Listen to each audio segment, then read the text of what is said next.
Radio Mexicana, nuestras noticias, presenta. La reforma fiscal 2014 generó más daños. El decreto de beneficios para la frontera. La formalidad de las empresas es una tarea pendiente. La economía americana avanza. La proveeduría maquiladora sigue siendo el la gran concentración de pendiente poder de mercado en México. La transparencia gubernamental continúa. No es nada personal. Son solo negocios. Solo Negocios Radio, las mejores entrevistas y análisis para lograr una toma de decisiones adecuada. Contáctenos. Correo electrónico. correo@solonegocios.mx. Página de internet. www.solonegocios.mx. Facebook. www.facebook.com/solonegociosmx. Twitter. @solonegocios. Y recuerde, no es nada personal, son solo negocios.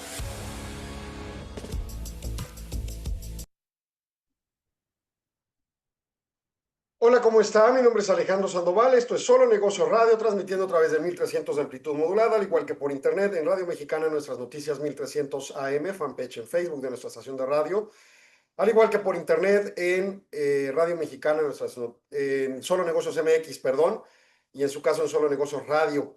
Y bueno, más tarde en las diferentes multiplex de redes sociales con las que contamos.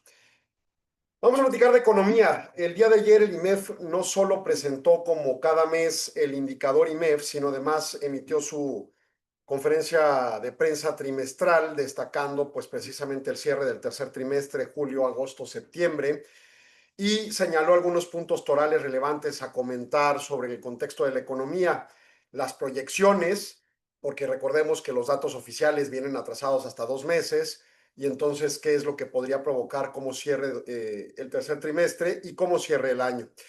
Por otro lado, también Estados Unidos provocó, por medio del Institute for Supply Management, la emisión del Purchase Manufacturing Indicator, que es el análogo del indicador IMEF en Estados Unidos, y que pues nos da una pauta para entender, sobre todo para economías fronterizas como la de Juárez, el contexto de nuestra manufactura. También la Universidad de Texas en El Paso emitió del Business Barometer pues el indicador de la frontera y daremos un poco cuenta de él. Entonces empezamos con el tema propiamente de el indicador IMEF. Y señala lo siguiente, el título es Fragilidad persistente y en su caso señala que con base a los resultados del mes de septiembre, ambos indicadores, el manufacturero y el no manufacturero, pues cierran con un tercer trimestre en niveles de actividad débil y sin señales claras de una recuperación sostenida. Ambos indicadores se ubican debajo del umbral de 50 puntos, con el manufacturero registrando una ligera mejora y el no manufacturero en sentido negativo. Esto refuerza la lectura de que no hay tracción firme en los sectores industrial, comercio y de servicios. La evolución apunta a un posible crecimiento modesto del Producto Interno Bruto en el tercer trimestre, condicionado por la inercia del bajo dinamismo de sectores específicos de la economía como el autotransportes o autopartes. La fragilidad persiste.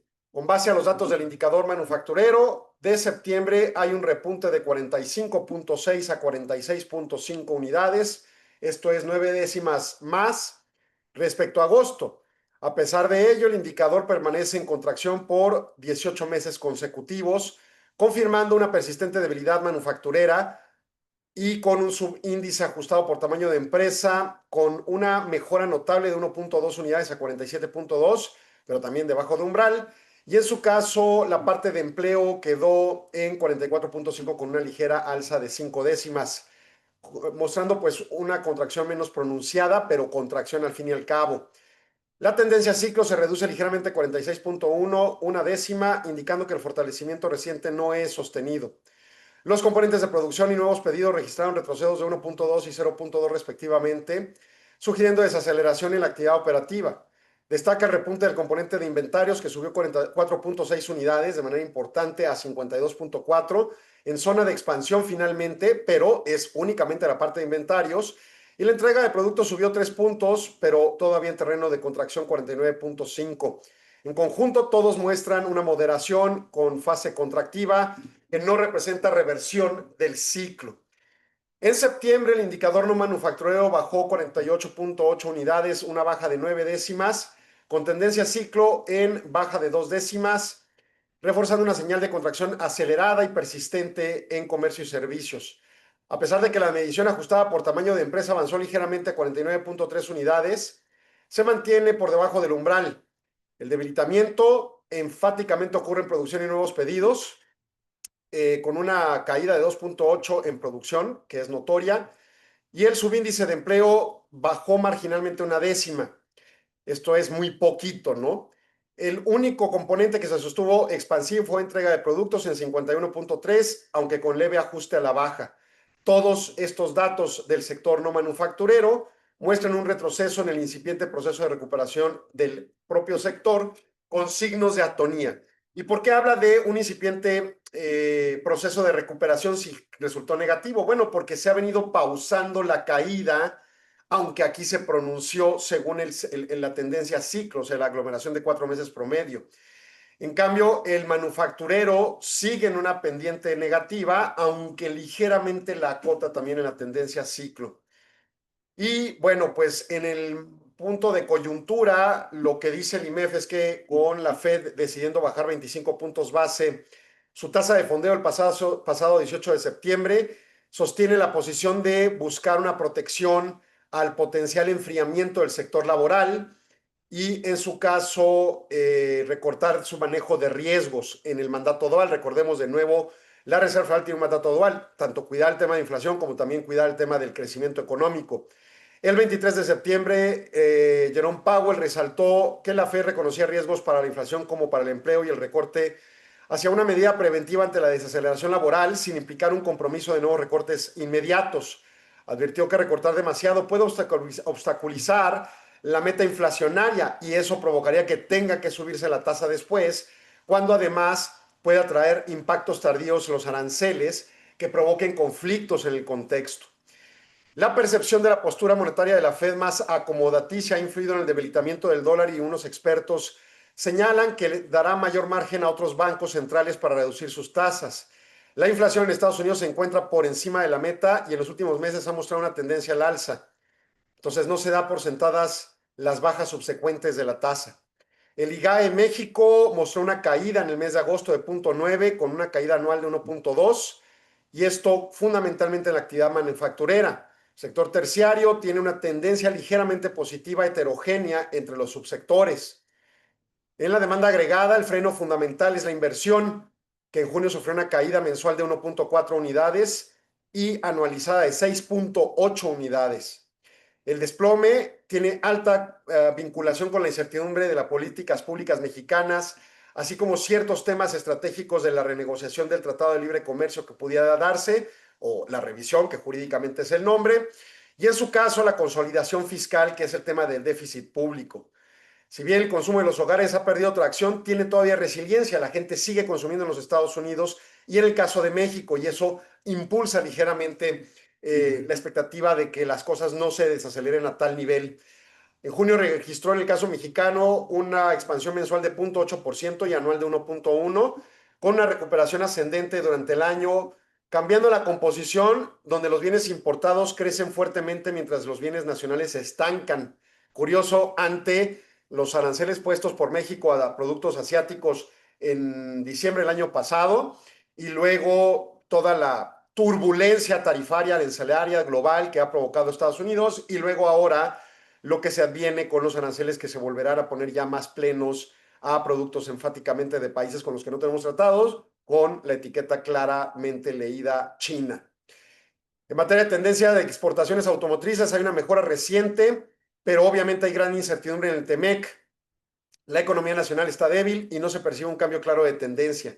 La inflación no muestra una clara tendencia a la baja, con movimientos que bajan y vuelven a subir, y enfáticamente la subyacente, que es la más preocupante, en 4.26, muy por encima de la meta de 3%.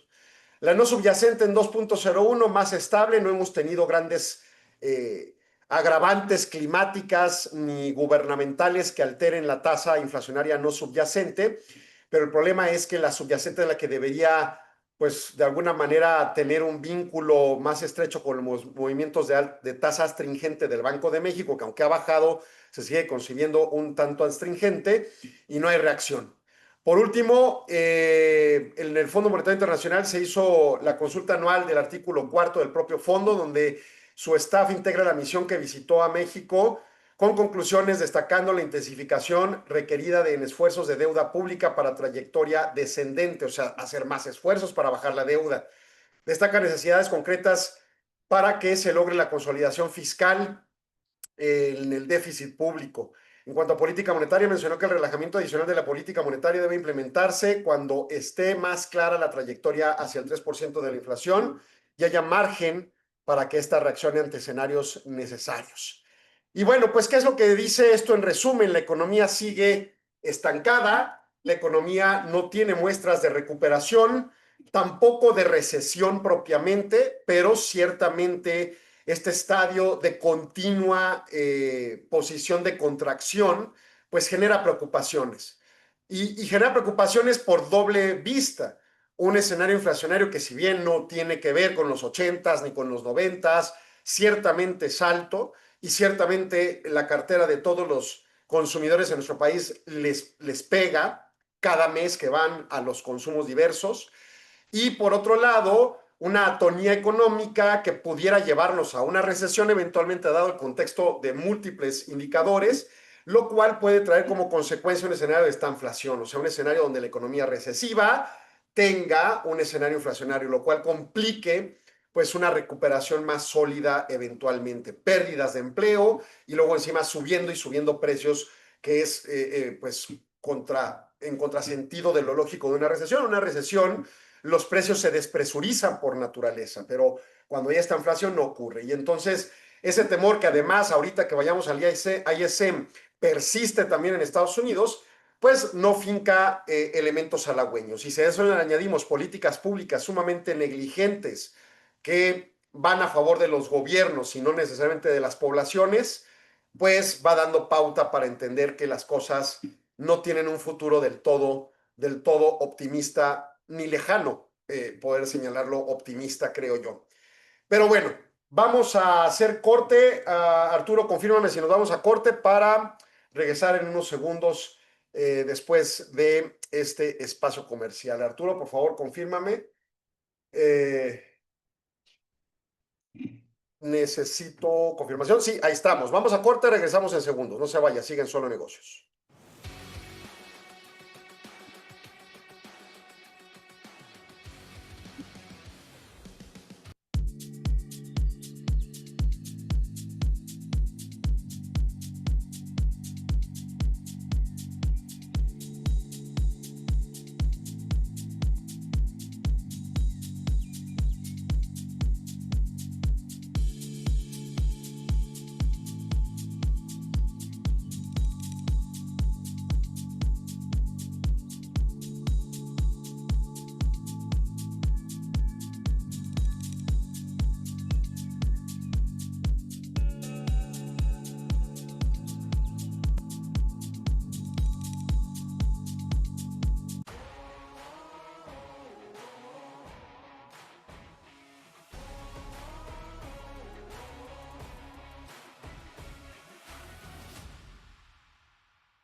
Continuamos en Solo Negocio Radio en lo que volvemos al aire. Ahí tuvimos una secuencia de la agenda IMEF y ANADE de estos días, de diversos eventos que en el mes de octubre estarán llevando a cabo. Algunos ya pasaron en estos días pasados, pero pues valen mucho la pena que les eche un vistazo. Muchos son virtuales o híbridos y dan pauta para la posibilidad de participación sin tener que viajar necesariamente, ¿no?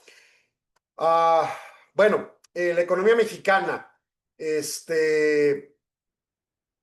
Creo yo que es fundamental contemplar un escenario, pues vamos a pensar en donde las cosas no están del todo bien, pero al final del día, en todo eslabón hay, del movimiento económico, hay posibilidades de oportunidad y bueno, pues es fundamental tener mejor información para poder tomar mejores decisiones.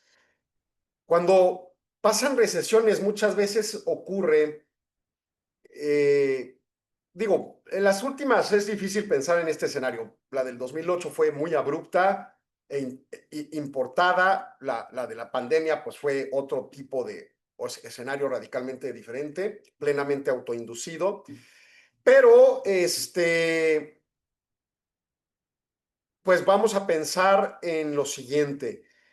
En recesiones del pasado, el hecho de que vayan ocurriendo acontecimientos negativos van provocando toma de decisiones de contracción interna de las empresas y eso ayuda a que se acelere un proceso de ese tipo. Entonces, pues, dado que no es un escenario conveniente, pues quizá haya que pensarlo dos veces si esa es la forma adecuada. Sobre todo cuando los consumidores siguen consumiendo, como dice el resultado del indicador IMEF. Vamos a regresando al aire. Y bueno, nada más como recordatorio antes de entrar en materia del Institute for Supply Management, el Producto Interno Bruto publicado por el Buró de Análisis Económico de los Estados Unidos para su tercera estimación segundo trimestre, o sea, abril, mayo, junio, pues tuvo un crecimiento de 3.8% anualizado, que en su caso, pues, deviene de una posición negativa del primer trimestre de 0.6. Y es fundamental reconocer con asertividad qué es lo que ocurrió. En el primer trimestre, uno de los principales factores que decrecen la economía es la excesiva compra de importaciones ante la amenaza arancelaria. Y luego, en el segundo trimestre, pues se dejan de comprar importaciones y las exportaciones se mantienen ahí más o menos, y entonces eso provoca el efecto contrario y un impulso al crecimiento económico. Entonces sí, se crece en Estados Unidos, pero no necesariamente por una condición propia de su mercado y pues también en lo que corresponde a sus políticas públicas, sino al contrario, derivado de políticas públicas presuntamente negligentes contra mercados, pues hay un alcance, ahí, pues vamos a decir, relativo a un movimiento errático, vamos a llamarle. Ahora bien, ¿qué está pasando en la economía en voz del sector manufacturero en Estados Unidos? El Purchase Manufacturing Index, que es el índice de pedidos manufactureros de los Estados Unidos, se contrae en septiembre por séptimo mes consecutivo, después de haber tenido 2 meses expansivos y 26 meses continuos en contracción. Cuando uno ve el gráfico, prácticamente en los últimos 2 años, no, poco más de 2 años, se encuentra por debajo del umbral, ¿no? Ese es un punto. Ahora, no ha entrado en recesión la economía de Estados Unidos, por lo tanto, es un escenario de debilitamiento manufacturero, nada más. No ayuda, no impulsa, no expande, pero tampoco contrae la economía a un nivel recesivo. Ahora bien, ¿qué pasó en el mes? Bueno, el resultado fue de un alza de 4 décimas para llegar a 49.1, pero pues eso se concibe porque está en 49.1 por debajo de umbral en contracción. Ahora bien, la economía en general se concibe que crece por 65 meses continuos. ¿Por qué? Porque la economía en general no solo es el sector manufacturero, sino también el no manufacturero y en la óptica de subsectores, pero también aporta el sector agro y también reporta, en su caso, en la perspectiva de consumo o de gasto más bien, el gasto de gobierno, que este año obviamente ha ido a la baja, pero también está la inversión y también está el consumo de los estadounidenses, que ese es el que lo sostiene la economía americana, y las exportaciones netas, que es la parte errática, ¿no? Entonces, en el contexto, lo que estamos viendo es una economía que crece debilitada, sobre todo por el eslabón no manufacturero. Ahora bien, en la parte de subindicadores caen nuevas órdenes, o sea, en septiembre caen las nuevas órdenes de estar en expansión a otra vez contracción. La producción sí se aceleró, el empleo se mejoró ligeramente, el suministro de insumos mejoraron, los inventarios se contrayeron, prometiendo que pudiera haber nuevas órdenes de compra a futuro, pero no es algo necesariamente, no es una promesa pues fatal. Los inventarios de clientes caen, los precios caen, que eso no es malo, sobre todo en el contexto de inflación al productor que ha venido siendo presionante en la Unión Americana. Órdenes atrasadas suben, nuevas órdenes de exportaciones caen fuerte y obviamente eso nos impacta en el vaivén, sobre todo de exportaciones e importaciones por procesos manufactureros como maquila, y las importaciones bajan. Y entonces también el que bajen las importaciones implica un tema para nosotros en Ciudad Juárez. Ahora, recordemos que esta encuesta, bueno, pues es muy similar al indicador IMEF, con la misma metodología, umbral 50 puntos, ciertas preguntas muy enfáticas cualitativas a las empresas, pero un avance que sí han logrado tener en el ISM comparado con IMEF es que la subsectorización es más ecuánime y da pauta para que se les haga ya desde hace muchos años, Preguntas Abiertas, que nos da una idea de la coyuntura que expresa cada subsector. Y voy a empezar por el más preocupante. Equipo de transporte. Énfasis marcado, uno de los eslabones manufactureros más importantes de Ciudad Juárez. El negocio continúa severamente en depresión. Las ganancias están a la baja con las alzas arancelarias que están pues repartidas en toda la estructura de la cadena productiva. Hemos incrementado precios en tanto la parte de costos, insumos, como con los clientes en ciertos aspectos, y obviamente ya hay algunos, vamos, se ha contenido, lo que más bien está diciendo, se han contenido entre los costos de la cadena productiva, pero ya empieza a haber traspaso de precios en cierto alcance, incluso en algunos casos hasta 20%. Es un trancazo gigante para una economía como la de Estados Unidos. Además, los derivados de acero y aluminio con sus aranceles a mediados de septiembre, sin anuncio previo como para poder avisar y prevenir, pues ha sido devastador. La baja en tasas de interés, así como la reforma fiscal estadounidense, no tiene impacto en los negocios porque las inversiones de capital están en detención hasta que haya certidumbre con los clientes que vuelvan a implementar sus nuevas órdenes de nuevo equipo. O sea, sin nuevas compras, las empresas deciden no invertir y no aprovechas financiamientos más laxos presuntamente o escenarios fiscales más adecuados. Si además las ganancias van cayendo, pues de nada te sirven los bajos impuestos, ¿no? Creemos que estamos en un periodo de estanflación, donde los precios están altos, pero las órdenes están caídas por las políticas de tarifas arancelarias. Y de nuevo, los clientes no quieren pagar los precios más altos y entonces no compran. Continúan encontrando formas, continuamos, no sé, más bien dice en esta empresa, continuando formas de disminuir el costo de las operaciones, incluso despidiendo a trabajadores experimentados. ¡Pum! ¿No? Terribles noticias para Ciudad Juárez. El otro subsector de alto relieve, equipo computacional y electrónico. La industria de semiconductores está impactada por las altas aranceles desde países como Corea del Sur, China y Europa. Nuestra industria está en un punto bajo en este momento, con una carrera para buscar los temas de la nanotecnología dentro de Estados Unidos, pero sin claridad en los aspectos, ¿no? Entonces, no es un subsector recesivo propiamente, pero sí es un subsector que tiene un impacto importante. O sea, los costos están incrementándose y no hay claridad de oportunidades todavía asertivas para poder, por ejemplo, migrar procesos manufactureros, ¿no? Otros importantes, digo, vean nada más esto, es solo 5 palabras.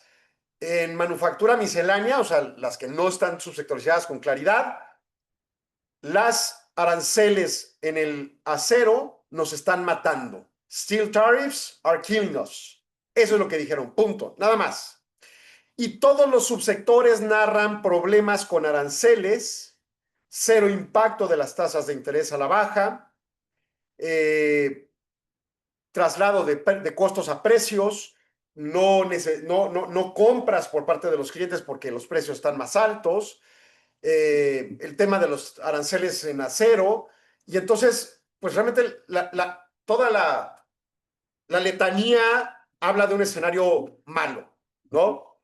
Y obviamente cuando nuestro cliente principal para ciudades como Ciudad Juárez, maquiladoras por esencia, pues sus clientes se caen, pues obviamente también las órdenes de compra acá se caen. Y obviamente no quiere decir que se anulen y desaparezcan y tengan que cerrar las maquilas, pero el crecimiento no ocurre. O se tiene que reestrategizar. Entiendo, no tengo confirmación, que algunas maquilas están empezando a buscar mover producción destinada a Estados Unidos en Estados Unidos y dejar en Juárez producción para otros países, lo cual puede ser inteligente en función de la amplitud de tratados comerciales que tiene México, pero mucho menos rentable y por lo tanto con requerimientos pues menores de capital y capital humano específicamente. Por otro lado, también la posición de políticas públicas mexicanas, por ejemplo, de reducir jornada laboral, que no necesariamente le va a impactar tan grave a la maquila, pero sí las recurrentes altas a tasas de 12%, si en México no se dan cuenta que aquí en Juárez ya logramos la canasta básica prometida como parte del Plan Nacional de Desarrollo de la presidenta Sheinbaum, hacia finales de 2030, nosotros ya la tenemos, aquí no tendría que subir las tasas a ese nivel. Y si además tenemos a conocimiento que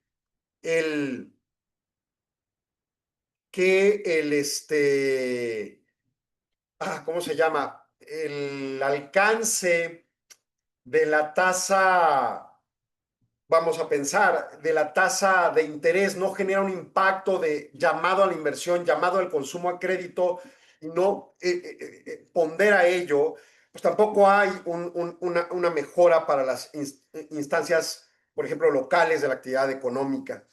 En general, pues la actividad de la economía en la región está sumamente detrimentada, la tendencia difícil, ¿no?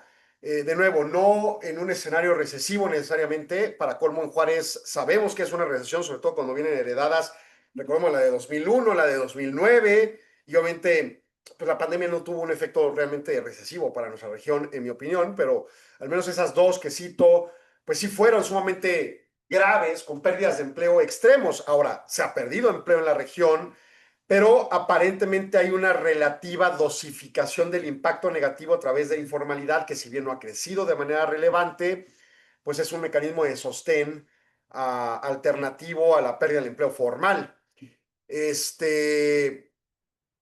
Y bueno, en fin, el contexto no es necesariamente halagüeño tampoco para la región, pero de nueva cuenta, con la información adecuada, probablemente se puedan tomar mejores decisiones que puedan permitir al empresario, al gobierno, etcétera, hacer lo propio.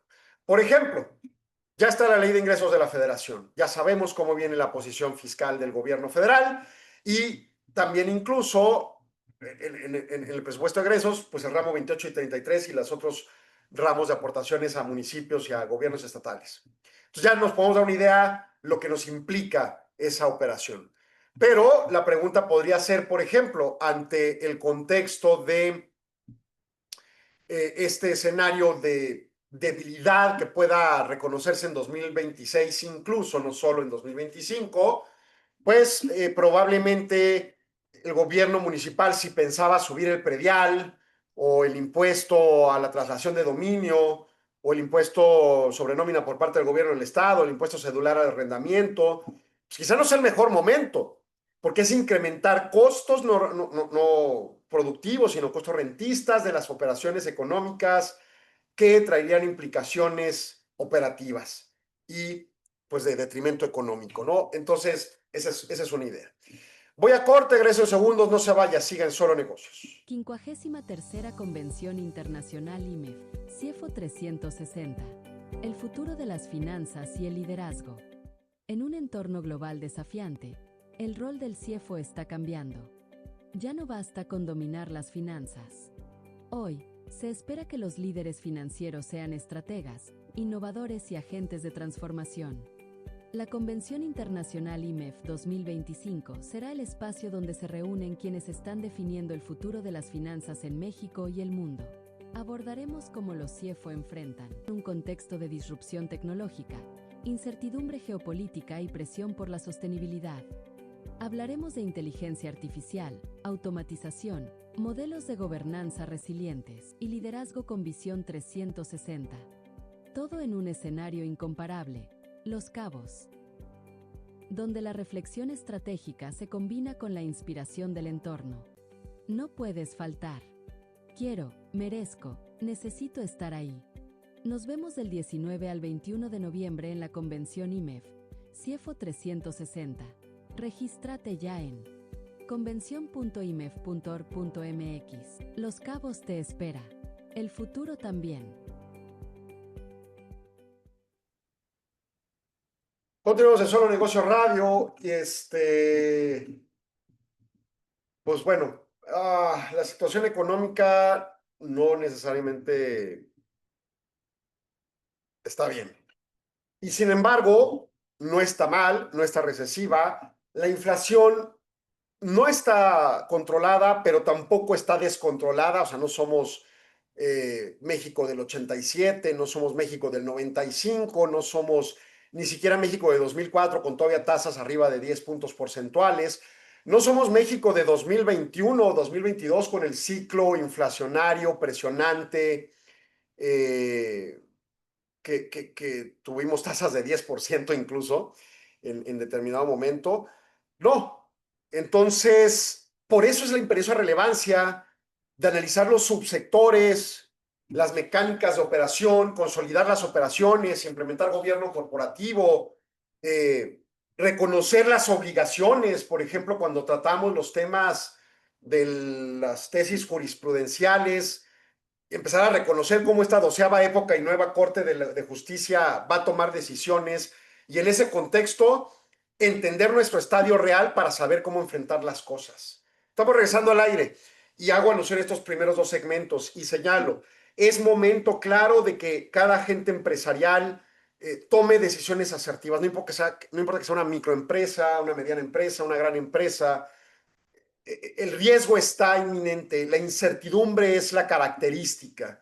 Desde 2013, cuando empezó la discusión de la normalización de tasas en Estados Unidos, así como las políticas de la OPEP para promover una mejora en sus condiciones de rentabilidad a los países miembros y que alteraron los precios del petróleo, generando presiones inflacionarias potenciales, así como la crisis de Europa sobre los países con deudas como Grecia y España y Portugal y demás. Desde 2013 la incertidumbre apareció y luego cedía levemente, pero volvía a subir. Y luego llegó Trump y subió la incertidumbre. Y luego se dio un poco, se entendió cómo operaba esta presidencia. Y luego vino la pandemia y otra vez incertidumbre. Y luego vinieron alientos, pero luego vino un ciclo inflacionario con altas tasas de interés. Y luego vuelve Trump con una posición más radical. Y luego viene todo este entramado de políticas públicas hacia México. Entonces, la incertidumbre es claramente muchísimo más alta que hace 12 años. Y no se ve que nadie ponga pies en el suelo desde el punto del poder público de ningún país para asertivamente disminuir esa incertidumbre, que es magnánimamente un daño contrasentido a las teorías económicas con las que operamos el planeta, ni las teorías jurídicas con las que operan países como México. Y ni modo, así son las cosas y ante ello hay que tomar decisiones. Por eso la temática que tratamos de cubrir con Memo los lunes con la contabilidad y las recomendaciones, y sí, los reclamos ante abusos y posiciones extremas, sobre todo ante la pequeña y mediana empresa o la micro, y luego también con pues Manuel y Luis Enrique ponderando ideas sobre las políticas y su impacto en la economía, y en mi caso señalando esos puntos de datos o la posición de decisiones jurisdiccionales, y por último, la temática de gobierno corporativo. Cómo ante todo esto, sí buscar salir adelante, sí buscar dar el paso. Bueno, sigamos con datos, porque estamos en la temática económica. El barómetro de negocios Borderplex de la Universidad de Texas en El Paso, emitido por el doctor Thomas Fullerton dentro del modelo de proyecto de región fronteriza, así como Steven Fullerton, señala que el código de negocios cambia en Texas en el año 2025. El gobierno y su legislatura, específicamente de este 2025 en el estado de Texas, ha hecho grandes cambios en el código de organizaciones de negocios, o sea, digamos como el código de comercio, ¿no? Pero tejano, estatal. Recordemos que en Estados Unidos los estados sí tienen lo que pudiéramos llamarle en derecho romano, derecho mexicano, un mayor empoderamiento de federalización, tienen más capacidad de decisión, entonces toman decisiones incluso en temas mercantiles. En México nada más la federación los toma. Pero bueno, algunos de los cambios van a afectar a la obligación de los directivos corporativos, oficiales, directivos, así como los miembros de las empresas de responsabilidad limitada. Sí, las sociedades de responsabilidad limitada, las Limited Liability Corporations, tendrán un impacto en la forma de obligar a sus directivos, a su alta gerencia o a su consejo de administración. ¿Les suena? Hemos estado hablando de las tesis mexicanas, obviamente no tienen impacto en Estados Unidos, de este tipo de asimilaciones, de la capacidad hoy, por medio de jurisprudencia de la Corte, de que un socio demande individualmente, no por legislación mercantil, sino por daño moral en materia civil, por daño, se me olvidó el concepto, pero no moral, pero en materia civil, a los directivos de la empresa, al consejo de administración de manera individual, contrario a la teoría que venía antes, que planteaba que tenía que ser la asamblea de socios completa la que demandara. Al dar lectura a los artículos del Harvard Business Review o del Harvard Law School of Corporate Governance, hemos tenido artículos que hablan de cómo se tiene que asumir la responsabilidad más alta en el Consejo de Administración. Al dar lectura del Código de Principios de Mejores Prácticas de Gobierno Corporativo del Consejo Coordinador Empresarial y al Código de Gobierno Corporativo de la OCDE de las emisiones más recientes, hemos dejado muy claro, el ente de mayor responsabilidad en una empresa es el Consejo de Administración. Y delega las responsabilidades y delega las cargas a su alta dirección. Entonces, en esa lógica, en Texas toman lo propio y lo hacen ley. ¿Y qué dice más? También esto va a impactar a las sociedades, tipo las sociedades civiles, sobre todo cuando haya disputas internas en la empresa, como entre socios, ¿no? Estos cambios incluyen permitir a la entidad que una corte de Texas sea el foro exclusivo para litigar disputas jurisdiccionales. O sea, en lugar de tener una alternativa de otra jurisdicción o de un momento dado un tema federal, ¿no? Otros cambios crean la presunción de que los directivos y oficiales actúan de buena fe con base informada y con los intereses de la entidad como principio, el deber fiduciario. Un reclamo de una parte interesada en contra de un directivo o un oficial está limitada a menos que se tenga la presunción de buena fe tronada, o sea, comprobar que hubo mala fe y pruebe que el director u oficial actuaron intencionalmente u omitieron con los límites constitutivos normativos de los estatutos y los reglamentos internos, involucrando temas fraudulentos o mala conducta intencional, o a sabiendas de violar una legislación. ¿Le suena? O sea, no solo es en México. Es una postura gubernamental, genera una astringencia de responsabilidades. Estas presunciones y limitaciones también aplican a las empresas, sociedades limitadas, que son como les digo, las sociedades civiles, o las sociedades de responsabilidad limitada, como los casos de México, ¿no? Especificaciones de cambios, el foro exclusivo o la jurisdicción exclusiva de los cortes tejanas. 2, el permitir que se ceda la oportunidad de tener juicio por jurado o no. 3, el crear la presunción de buena fe en oficiales y directivos, pero que si la buena fe es demostrada fue irrumpida, pues entonces sí va directo. Y crear la presunción de buena fe en corporaciones o sociedades anónimas, en limited liability companies, en las sociedades de responsabilidad limitada y en las sociedades limitadas, como estas sociedades civiles.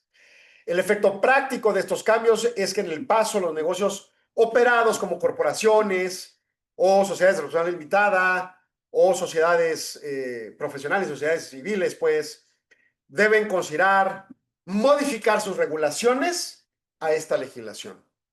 No se la jueguen.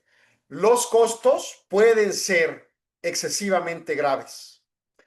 Y en materia de los indicadores que muestra este Border Business Barometer, pues mostramos un índice de negocios que empieza a estancarse, pero está pues al límite máximo que logró 2024. O sea, 2025 sí ha mejorado ligeramente, pero realmente el gráfico es muy plano. Estancamiento, ¿no? No hay recesión, pero estancamiento. En el largo plazo, el mismo indicador muestra cómo el gráfico que viene desde el 2009 creciendo de una manera prácticamente de 40 grados, empieza desde los últimos 12 meses a aplanar la curva, ¿no? Como diríamos en la época de la pandemia. La tasa de rendimientos en promedio sigue subiendo, sobre todo en el largo plazo. El índice de estrés económico de los hogares sigue subiendo, plano, pero sigue subiendo. La tasa de desempleo del condado del Paso sigue subiendo, no grave, menos de 5%, incluso al aspecto teórico académico, pues en empleo máximo todavía, pero está subiendo. La solicitud de estampillas bajó hacia junio y se ha estancado ahí, eso todavía no hay un tema relevante. El costo promedio de los hogares en El Paso estancado más o menos a partir del arranque de este año, hacia unos $265,000 y con un ligero repunte en este último mes de agosto, que es el último reportado.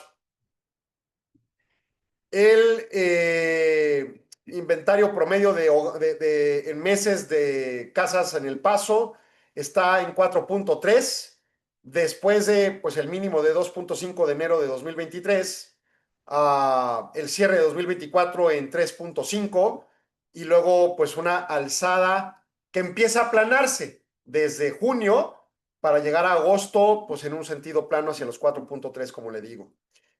Precios de gasolina estables por debajo de los $3 por galón.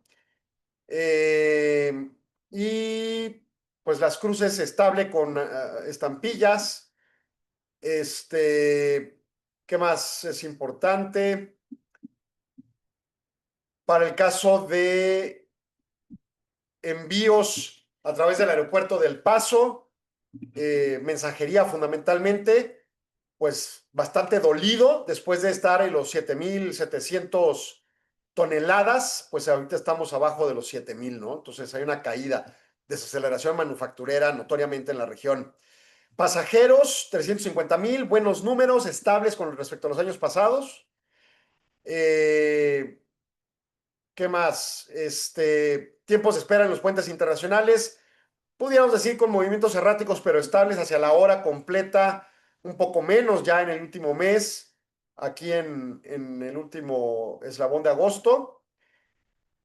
Y pues en general hay indicadores regionales que muestran esta atonía nacional en México, en Estados Unidos y por supuesto pues en la región Paso del Norte. El transporte de tractocamiones, después de haber estado errático en 2024, luego subió, luego bajó, o sea, estaba en los 65,000 promedio, subió, bajó, y luego empezó a bajar y subió hacia los 74,000. Y pues ahí el escenario terrible, ¿no? Terrible en función de que no está viendo el fuelle normal, ¿no? O sea, es una zona de mucho tráfico de transporte de carga y no está ocurriendo con esa nivelación tan fuerte, pero tampoco está muerta, ¿no? Ese es el tema en principio. Comercio total en el distrito aduanal de El Paso, Texas, sigue subiendo.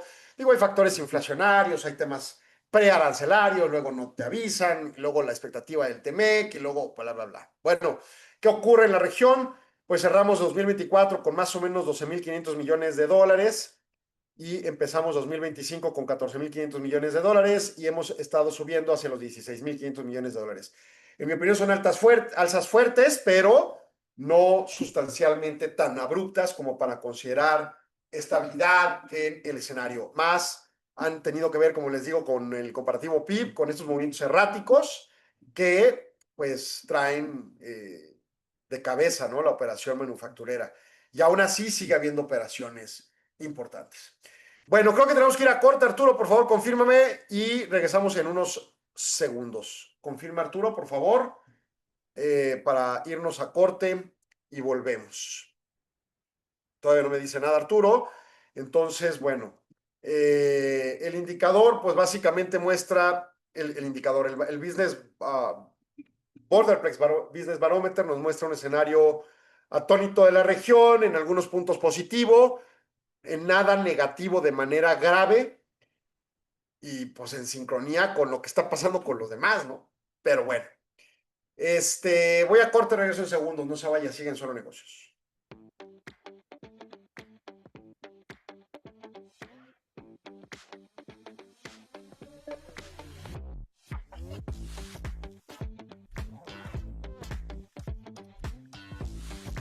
Nuestro trabajo consistió en un análisis geoespacial para identificar los niveles de inclusión financiera a nivel municipal en todo el país.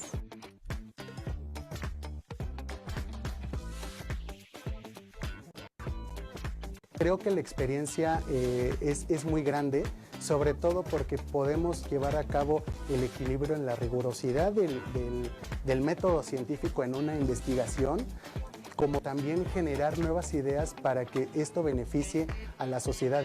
El participar en este tipo de premios me ha acercado un poquito más a la comunidad de investigación, también saber las necesidades también por el ámbito empresarial y también el gubernamental, es decir, que la investigación tenga también resultados que ayuden a estos sectores para poder tomar decisiones.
Bueno, en lo que volvemos al aire, entonces, pues contamos con este contexto de la economía, un indicador IMEF que muestra la atonía. Volvemos al aire, último segmento. Un indicador Institute for Supply Management de pedidos manufactureros que muestra esta atonía y el clamor subsectorial de un escenario sumamente dañino en su contra por aranceles enfáticamente. 3, una región Paso del Norte con una atonía más mediada, pero existente, y cambios legales de relevancia que tienen que tomar en cuenta las empresas en El Paso, Texas. Y cabe mencionar, hay una gran cantidad de empresas mexicanas, no quizá como Estados Unidos para con México, pero sí hay una gran cantidad de empresas, incluso juarenses, propietaria de empresas americanas, o empresas americanas en El Paso, propietaria de empresas mexicanas. Ponga atención a los cambios.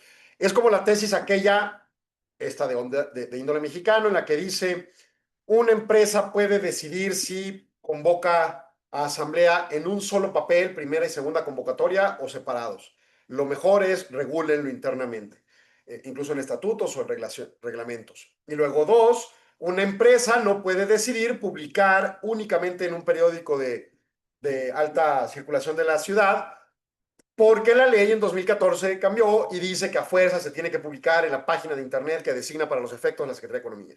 Entonces, hay cosas que es completamente libre para las empresas hacer, hay cosas que está mandatado por ley. El cambio legal por la legislatura de Texas está mandatado por ley. Ponga atención al respecto. Vaya con su asesor jurídico. Evalúe las implicaciones de costos. Evalúe el impacto del cambio frente a seguir usando una corporación frente a una Limited Liability Corporation o la Limited Partnership. O incluso un modelo híbrido con respecto a la idea de pensar, por ejemplo, en las empresas que van tras de cotización en bolsa, aunque no vaya a cotizar en bolsa, como lo haríamos en una SAPI mexicana, o una asociación estratégica con persona física si conviene, etcétera. ¿Sí? Es muy importante tomar una decisión asertiva de por qué y cómo operar la empresa. Porque de lo contrario, a la hora de toparnos con costos rentistas innecesarios, tendremos enfáticamente pues este escenario sumamente débil de lo que puede pasar pues en propiamente la economía de la empresa, ¿no? O sea, tener que de repente pagar multas o asumir costos más altos cuando no te protegía como concebías que te iba a proteger, etcétera, etcétera. Esos puntos son torales. Mismo tema que con México, reconocer las jurisprudencias, reconocer las nuevas leyes. Oye, la ley de amparo desapareció. No, no es cierto, no desapareció. Simplemente este gobierno, con su multiplicidad de cambios de políticas públicas, cada vez fortalece más a la autoridad y debilita más al ciudadano en la procuración de sus derechos humanos. Es un hecho indubitable, ahí está, y hay que tomar decisiones en función a ello. ¿Quiero llegar a amparo? Pues no, hay que evitarlo. Habrá que buscar fórmulas adecuadas, habrá que cambiar conductas. Veíamos la encuesta vinculada a decisiones de empresa y su fijación de precios para con la conducta psicológica del director del cliente, si es un tipo emocional o un tipo más estable, psicológicamente hablando. Y ante ello, la posibilidad de sostener en largo plazo o no la operación. Bueno, traspolemos, sin una encuesta detrás, que si yo voy a tener autoridades locales de las que voy a depender para permisos específicos con esta predisposición emocional o incluso en algunos casos que pudiera ocurrir, y no digo las de Juárez, pero que pueda ocurrir, de abuso, ¿no? Y que yo pensando, pues me voy a amparo, bueno, pues ahora ya tendré limitantes para la implementación de amparo. Ya tendrá limitantes la sentencia de amparo para hacerse efectiva. Ya tendrá limitantes la sentencia de amparo incumplida para ejecutarse sanciones en contra de la autoridad incumplida. Y entonces, ante este cúmulo de detrimentos de políticas públicas, que como ejemplo cito una ley de amparo que sigue existiendo, pero que está acotada con estos cambios que se están llevando a cabo en el Congreso, pues simple y sencillamente tenemos que tomar decisiones estratégicas. Un cambio de reforma judicial, hay nuevos jueces, sobre todo en el nivel subnacional, o lo que es el fuero común, los jueces estatales. En esa lógica ha habido algunos casos que yo invitaría a claramente entender que unos no representan todos, pero ha habido algunos casos que muestran pues un escenario sumamente delicado de cómo están resolviendo sin conocimiento de causa. ¿Queremos llegar a juicio o conviene de una vez plantar una cláusula de mediación o de arbitraje o inducción forzada a la negociación o alguna ecuación que le permita a la empresa evitar eje Juan Gabriel, evitar los juzgados estatales? Mecanismos alternativos de solución de controversia, les decimos, ¿no? Mejor aún, mecanismos de prevención, consolidación del compliance de una manera tal que yo disminuya la probabilidad con la que me puedan sancionar por incumplimientos. Hay empresas que tienen sistemas implementados, pero la aplicación no es conforme al sistema ordenado, sino de repente hay permisibilidades. Eso termina provocando, pues en el peor de los casos, destrucciones de la empresa. En el mejor de los casos, movimientos erráticos respecto a planeación. En un caso ordinario, sanciones a la empresa. Evitémoslas. Notas periodísticas recientes. Fraude en una empresa. Una mujer expide cheques a favor de una conocida que no tiene vínculo con la empresa hasta por N millones de pesos. Varios cheques durante varios periodos. ¿Cómo puede pasar eso? ¿Que nadie tiene control en la alta gerencia de los flujos de la empresa? Y yo tengo un supermercado gigantesco que mueve millones de pesos por minuto en el país. Y aún así ellos tienen controles. ¿Cómo es posible que una empresa local con cheques, que además es lentísimo cobrar con cheques, o sea, hay que agarrar el papel, tenerlo bien firmado, llevarlo al banco, hacer la línea, depositarlo, si es un banco contrario, esperar a la cámara de compensación a que entre en firme, y es rastreable? O sea, ¿cómo carajos puede pasarles a una empresa si no tiene, muestra que no tiene el más mínimo interés en un sistema de compliance? A cada ratito pasa ya desde hace bastantes meses, 2 años, recurrentes suspensiones de uso de sellos digitales por movimientos erráticos en la nómina que se devienen de problemas de los reportes de la nómina. Ya que no haya problemas en los reportes de la nómina. Timbremos la nómina tarde, 3, 4 días, incluso contraviniendo norma, que será difícil que esa no la implementen como sanción, para dar revisiones puntuales semanales, para que la nómina se timbre bien y se eviten sanciones o derivaciones en auditoría u otros temas. En fin, todo un contexto pues de elementos que nos permiten entender que mucha parte es nuestra responsabilidad. Y sí va a haber posiciones extremadamente astringentes de parte del gobierno, y del gobierno de Estados Unidos, y del gobierno de Texas y de Nuevo México. Pero aquí estamos, y ante esto hay que operar. Y entonces el llamado es, atendiendo estos datos, entendiendo lo débil de la economía, pero que subsectorialmente sí hay oportunidad en algunos nodos, o me da pauta para entender cómo tomar decisiones hacia adelante en un escenario de incertidumbre, o me da pauta para blindar, o para financiar, o para liquidar financiamientos caros, o lo que corresponda, pues bueno, tomar acción al respecto, tomar decisiones. Porque no tomarlas y dejar la inercia probablemente termine pasando peores estadios del resultado. Probablemente termine provocando un detrimento mucho más grave que haber tomado una decisión equivocada con buena información. O sea, tomar una decisión equivocada con nada de información o tomar cero decisión y dejar que la inercia nos lleve no es nada inteligente. Hay que tomar decisiones con la mejor información posible, y si nos equivocamos, pues bueno, son negocios, tienen riesgo, así funciona. Pero disminuyamos el riesgo, disminuyamos la probabilidad de el quebranto, de lo errático. Eso sería el ideal. Bueno, Arturo, confírmame si nos vamos para cerrar el programa, y mañana estamos hablando de derecho de empresa, así que no se lo pierda, 4 de la tarde, 1300 AM y redes sociales. Arturo, muy buenas tardes. Hasta pronto. Agradecemos su atención. Nos escuchamos de lunes a viernes de 4 a 5 p.m. a través de Radio Mexicana 1300 AM. Contáctenos. Correo electrónico. correo@solonegocios.mx. Página de internet. www.solonegocios.mx. Facebook. www.facebook.com/solonegociosmx. Twitter. @solonegocios. Y recuerde, no es nada personal, son solo negocios. Radio Mexicana, nuestras noticias, presentó.